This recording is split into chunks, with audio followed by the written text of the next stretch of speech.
some of you hadn't seen the Tina Turner interview with Mike Wallace from 60 Minutes back in '96 as resurfaced, where he tried to mac on her and she shut that down to let pedal leach the back off.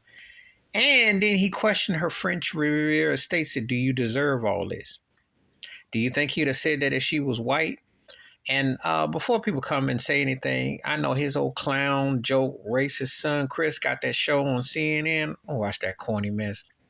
Chris Wallace is a broke Larry King, and he trying to be slick like his dad. It ain't nothing there. CNN is pathetic and desperate to keep the Wallace name going as journalist, but it's kind of like the Cuomo name. It's kind of went through the mud, if you know what I mean. I ain't got to go into details, you know.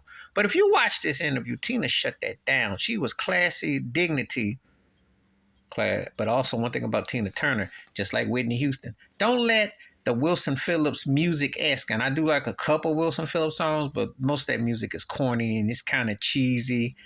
You know, it's kind of like one of those Sandy Duncan commercials, one of them, cheesy things that they play in the afternoon. But don't let some of that music Tina did. She has some songs and she has her places, the Queen of Rock and one of the most important female artists ever. But some of that stuff I can take or leave, and but don't let some of that cheesy music and that facade fool you, because Tina's from the hood. Tina just like Whitney from the hood, and Tina about ready to put a 2-piece on that turkey. And that interview was cool because she earned that.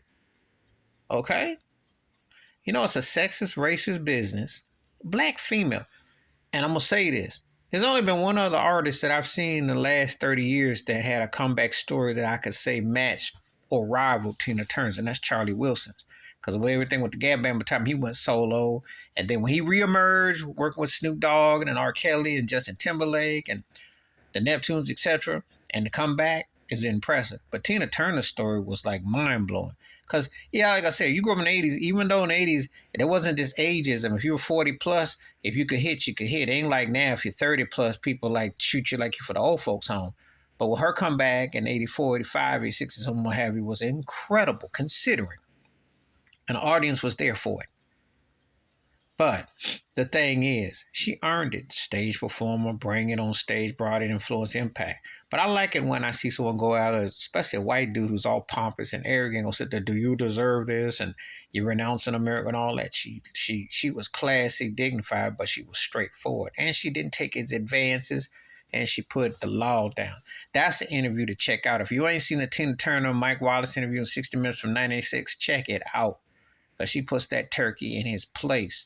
Let it be known where she was, how she felt, and she earned it. When you're playing, dumb people understand how big Tina Turner was. She played before some packed stadiums. Yeah, I know. Like in Europe, it was like Michael Jackson's situation. Now, she wasn't as big as Mike overall, but she was big enough. She paid some stadiums. I didn't say arenas, and I didn't say the dollar store parking lot during lunch break or a fast food joint during lunch break. I'm talking about stadiums. There's a big difference. And this is talking about an act who was around 20 plus years, 30-year career at the time, almost 30 years. When Private Dancer came out, she was 25 years deep, 20-something plus years deep in her career. To do that, and to still do it as she got older, packing stadiums. When your legs are like insuranced by a company, tells you how bad she was and what she meant. So anyway, check that interview out because I like it, especially when black folks clap back at some of these racist, limited, narrow-minded journalists or people who try to question how you obtain what you got and why you got this and should you have that. I like what she said. Please hit like, subscribe, welcome thoughts, comments, and I do respond. Thank you. Wash your hands, keep your mind clear. Watch out for another shit if you want to. Peace, and I'm out.